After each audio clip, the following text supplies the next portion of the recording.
నిర్ణయం తీసుకుని శని ఆదివారాల్లో మనం వాళ్ళకి మెడికల్ క్యాంప్ కూడా ఏర్పాటు చేసి వాళ్ళందరం కూడా ఆదుకోగలిగాం. ఆ విధంగా మనకి స్పందించే మనస్తత్వం ఉంది మన పార్టీలో.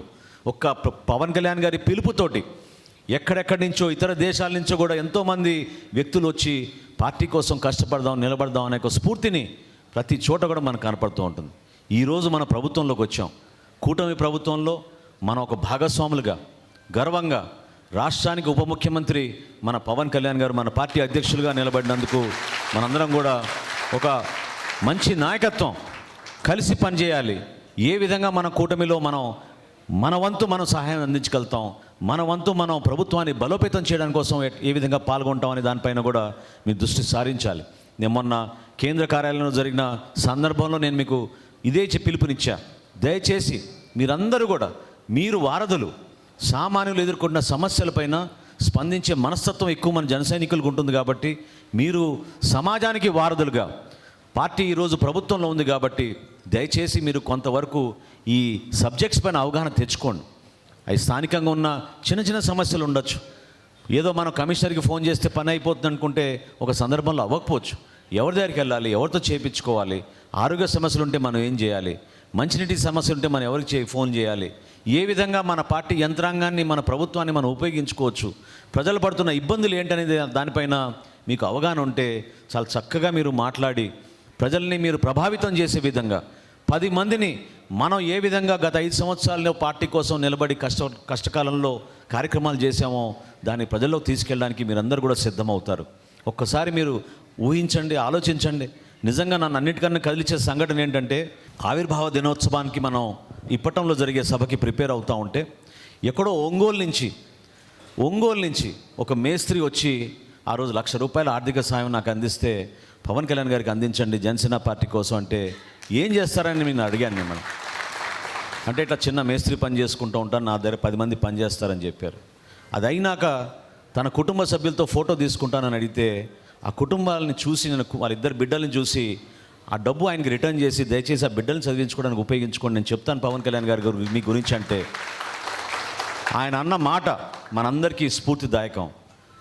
ఈ విధంగానే పార్టీ కోసం ఎంతమంది కష్టపడి పనిచేశారో మీరు గుర్తు తెచ్చుకోవాలి. ఆయన అన్న మాట ఏంటంటే, పార్టీ నా బిడ్డలతో సమానం సార్, అందుకోసం నేను ఈ డబ్బు ఇస్తున్నాను అని చెప్పాడు.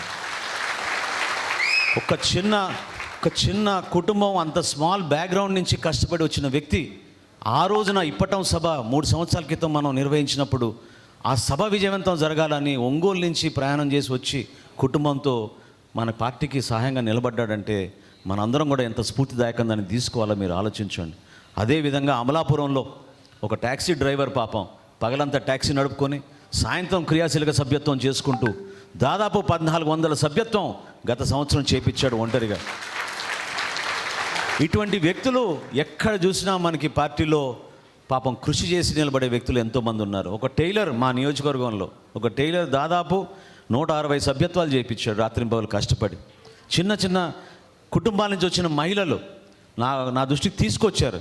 పెన్షన్లు తీసుకునే వృద్ధులు కూడా వచ్చి పాపం వాళ్ళు ఇది పవన్ కళ్యాణ్ గారికి జనసేన పార్టీ కోసం ₹500 సభ్యత్వం తీసుకుంటామని, పెన్షన్ వచ్చిన రోజు నువ్వు వస్తేనే ఆ డబ్బులు ఇస్తా అని చెప్పి వాళ్ళు సభ్యత్వం తీసుకునే వాళ్ళు కూడా చాలామంది ఉన్నారు.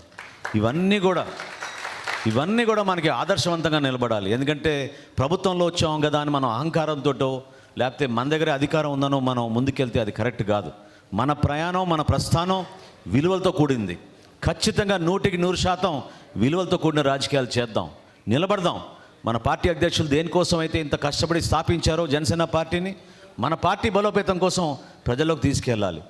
అట్ ద సేమ్ టైం ఈ రోజున్న రాజకీయ పరిస్థితుల్లో కూటమిలో మన భాగస్వాములం కాబట్టి కూటమిలో ఉన్న ఇతర పార్టీలు, తెలుగుదేశం పార్టీ, భారతీయ జనతా పార్టీ నాయకులను కూడా మనం కలుపుకుని ఎక్కడ ఏ కార్యక్రమం చేసినా వాళ్ళని కూడా మనం అందులో సంప్రదించుకుని వాళ్ళతో పాటు మనం ముందుకు వెళ్ళేటట్టు మీరు ముందడుగు వేయాలి.